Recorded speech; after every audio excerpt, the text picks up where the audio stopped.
өвөл, хавар, зун, намар, дөрвөн улирал ээлжлэх хөх Монголын түүхэндх хөх, шар, улаан, хөхөмдөг төрд хэдэн зууны турш хичнээн хүмүүн зүтгэсэн болдоо.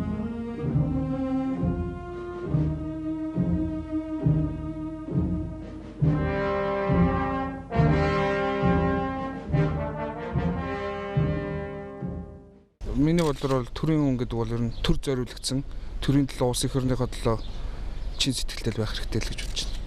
Говьл заалан байх юм бол ямар хэрэггүй хаа төрийн хүн гэдэг чинь шудраг хэлсэн амандаа хүрдэх. Оюулаг байж тэгээд ер нь дотоод сэтгэл нарийнхан тийм төгс. Авилгал хэл хуулыг бол аль болохоор одоо шааруулж уулах. үнийчээр ард түмнийг хайрлсан сэтгэлээр Нийт ард түмэд нийцсэн хүний төр одоо хүндэг захын ойлгодог ш таамаг болно. Хүмүүний төлөө төр оршихгүй, төрийн төлөө бас хүн төрөхгүй. Төрийн хар хүн бол төрдөг, заяадаг. Төрийн хар хүнийг хүүхэд байхаас одоо шинжин илэрдэг. Эрдэм номонд дуртай, цэцэн бэлэгтэй, аливаа асуудлыг сараатаа хардаг, бусдаас илүү өргөн сэтгэж чаддаг ийм онцлогтой байдаг. Тэгэхээр Монгол төрийн төвшөөдийг бэлтгэж ирсэн уламжлалыг харахад ерөөсөө л биелэг оюуныг л энэ дэргүн тавьдаг. Хаанта бичгийн эрдэмт сайдар боловсрох нь чухал. Эрдэмгүй хаан эрггүй услуугаа адил гэдэг.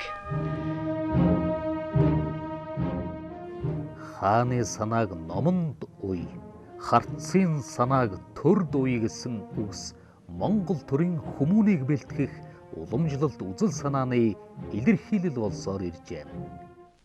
Бичиг бол ухаан, цэрэг бол хүч. Ухаангүй хүч хэрэггүй.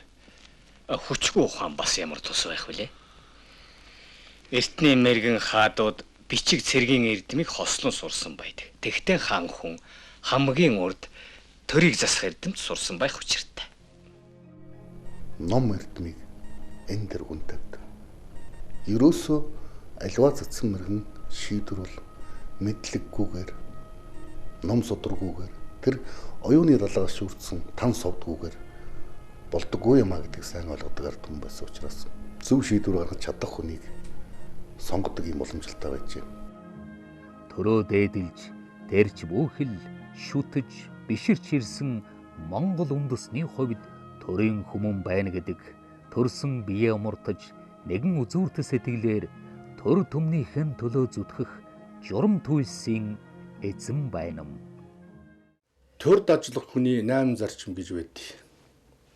Нэгдүгээрт нь зөв үзэлтэй байх, хоёрт нь зөв бодолтой байх, гуравдугаарт нь зөв үйлтэй байх, дөрөвдүгээрт нь зөв үхтэй байх, тавд нь зөв амьдралтай байх, зургаад нь зөв дурсахуйтай байх, долоод нь зөв тэмүүлэлтэй байх, наймд нь зөв төвлөрөлтэй байх гэж. Төрийн оршихуйн ёс хүнээр дамжин хэлбэрждэг онцлогтой өвөрмөц үйлдэл, үзэгдэл, мөн чанарын нэгдэл юм. Бусдын зовлон бие дэрэг цүүлэх, буруу тэрслүүгээр хэрхэвч үл явах, булт хүнийг өргөн хүндэлж хичээнгүйлэх, бодох, шинжих, бодлого ухааныг наривчлах, буцах бүлгэхийг үхвч үл үлдэх, бус зэрэг засахад зориг үл шантрах эдгээр болоо гэж. Энэ үг төрийн оршихуйн ёсны чадамж, түүний ариун эрхэм чанарын талаар монголчууд танин мэдхийн өндөр мэдлэгтэй байсныг илтгэнэ. Угаасаа л язгуур тэр төрд ажилдаг хүний үжил нь маш зөв төлөвлөсөн байх ёстой.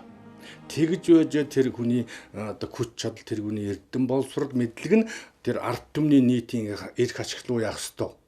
Өөрөн урсад тэр хүнийг нь өөрөө хүмүүжүүлж түүнээрээ дамжид тэр төрийн хүн болж тогтдог ийм ёстой. Тэгэхээр монголчууд төрийн хүний юуг нь онцолж хардаг, шинждэг байсан бэ гэвэл тэр хүний оюуны чадвар, оюуны байгааг онцолж хардаг байжээ.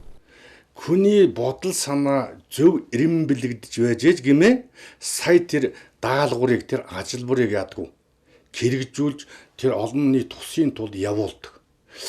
Сэтгэл нь эренбэлэгдэг хүн юу ч хийж мэднэ гэсэн үг байт. Тэгэхээр сэтгэлийн төрд ажиллаж байгаа хүний сэтгэл эренбэлэгдэнэ гэдэг бол одоо үнэхээр гайхамшигтай зүйл. Эцэг үгс ийн өгүүлрүүм. Хаан үгс хамаг Монголын тусын тулд буюу алтан биемэн алжааваас алжаа тугай. Ахуй төрмөн бүү алжаа тугай. Бүтэн биемэн зоббоос зов тугай. Бүрэн улс минь бүү зов тугай хэмээчгүй. Гэхдээ зэрэг монголчууд бол төрийнхөө хүний тэр одоо мэрэгэн үгийг маш их дээдлж их нандин чадгалж ирсэн илүү алтан товч байна. Алтан товчид бол хааны одоо альдсан сургаал бол одоо маш их байдаг. Манай болд чансангаас өксүүлээд Персийн одоо түүхч Аршидийн эдийн тэрнийг одоо номонд хийгээд мөгчүүлээд үлдээцлээ шүү дээ. Тэгэхээр зэрэг төрийн хүний үг гэдэг бол маш чухал. Биднүүд ганцхан тэрний харин ойлгох гэж байна болов уу боддог. Тэрнийч одоо мэрэгэн үг гэж хэлдэг шүү дээ. Онч мэрэгэн үг гэж одоо бид бол хэлээд тасчих. Тэгээ ёс суртахуун гэдэг нь чухам юунаас гардаг юм бэ гэхээр 5 мэдрэгүүгээр дамжиж хүмүүжсэн. Хүмүүжлээс болж ёс суртахуун гардаг.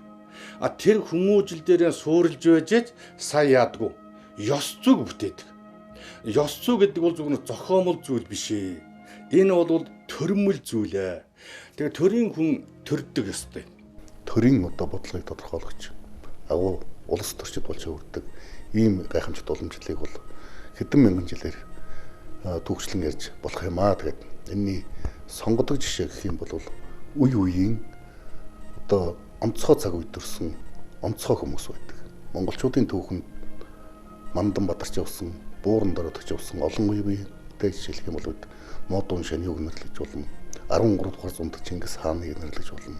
Их будрлын дараагаар Монгол гэдэг улс дэлхийн байна уугүй гэж хэлэгдэж явсан үед 20 дугаар зуунд буцаагаад монголчуудыг эвлүүлэн нэгтгэж Монгол төрийн голомтыг сэргээн бадраж чадсан тэр их орончдыг бид өнөөдөр дуусгах ёстой. Мөн энд одоо зайлшгүй нэрлэх ёстой. Онцгой цаг үе бол 1989-90 оны цагаан морин жилийн ардчилсан хувьсгал байдаг. Онцгой цаг үе бол түүхэн хүнээ өөрөө төрүүлдэг учраас ийм л хүмүүсийг ард түмэн дагдаг, хүндэлдэг. Тэгж дагснараа хождог гэдэг нь бол харагддаг. Монгол төр гэдэг Монгол хүний гэрмэтж аяг, ёс журам, өмг түшиг, хайр энэрлэн болох билээ. Төрийн хүмүүн төрт ёсны түүхийнхэн түүчээ болж өвөг дээдсийнхэн сайн орих хүслэн өөртөө тээсэн Монгол оюу хааныхаа царыг дэлхийн боловсрлоор тэлж чадсан хариуцлагатай нэгэн байх учиртай. Хэн илүү их одоо уншиж, судалж, хэн илүү их газар орон үзэж, хэн илүү их мэдээлэлтэй харьцсан тэр хүн бол илүү хурдан хөгждөг. Ийм онцлогтой. Манай эртний түүхэн сурвалж бичихт бол төрийн хүний тухай одоо үгүйсэн их шийд. Ухаан одоо ахс дээцээ хүндэлдэг байх, жинхэнэ ухаантай хүнийг ажилуулдаг байх. Эднийгээд энэ бүх одоо Чингис хааны тэр явуулж ирсэн үйл ажиллагаанаас л би ургуулад ингээл бодоход тэр 35 эрдэм нь бол яг л болж байсан. Гэхдээ зэрэг төрийн хүмүүс бол юм жижиг гэхгүйгээр л ер нь харддаг, олж хардаг. Тийм л байх хэрэгтэй юм байна л гэдэг дүгнэлтийг хэлээд тэр номыг бичиж явахдаа хараад би бодож байсан. Төрийн оршихуйн ёсны эн шинжин чухамда түүнийг эрхлэн явуулах хүний шударга чанар, үнэнч байдал, оюун сэтгэлгээний чадамж, аливааг ухаарах байгалийн өгөг түүнээс олон талаар шалтгаална. Хэрвээ бурхтын орон гэж байвал түүнийг төр барьдаг арга нь ардчил байна гэж бурхан багш дээрхийн гигантын хэлсэн үг биш үү? Бурхан багшийн сургаалыг тайлбарлах явцдаа нэг тэгж ярьсан үг байт. Тэгэхээр тэр гэгээр л дөтөлсөн хүн яа нү ардчил барь шүү. Платоны хэлсэн үгч бас бий. Гигантнүүд төр барьд юм а гэж хэлсэн. Тэг гигантын гэхлээр ходог товлгоотыг хэлж байгаа юм шүү дээ. Наатаг уян ухаан чинь задраад 6 дахь мэдрэх хүүлгэн явж орсон тэр чадамжийг хэлж байгаа юм шүү. Онцгой мөн чанарын гүнийг хэмж хүе бэрх, оюун эрдмийн давлгаа луга төгссөн олон эрдэнэт далай шиг хүнийг орхиж бүүлд авч хэрэгэл хэмээж хуй.